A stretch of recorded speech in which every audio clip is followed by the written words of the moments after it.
Right, so let's get right into it, because WWE Monday Night Raw took over London's O2 Arena, and let me tell you, the chaos that unfolded has completely shaken the WWE Universe. From shocking heel turns to massive title changes, this show had it all. Let's break down the biggest moments.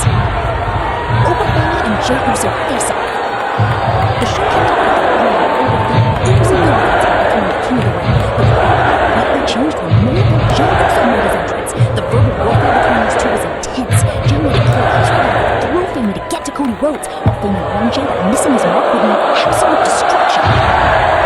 Part 2. Rival Valkyria's shocking heel turn. The biggest shock of the night came right after the Women's Tag Team Championship match. Brie Bella and Paige successfully retained their titles.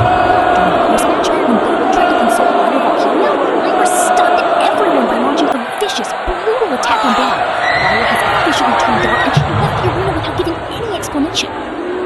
Part 3. New Tag Team Champions and Seth Rollins' revenge. Now for the main event. The World Tag Team titles were on the line as The Vision, Braun Breaker and Austin Theory defended against the Street Profits. In the final chaotic moments, Logan Paul tried to interfere, but Joe Hendry quickly chased him off. The real twist, Seth Rollins blindsided Austin Theory, threatening him with a solid brass knuckle shot. As the Street Profits won the match to become the new WWE World Tag Team Champions. The Street Profits and Jey Uso actually picked up the Canadian victory. If you enjoyed this podcast, smash that like button and subscribe for more WWE updates. See you in the next video.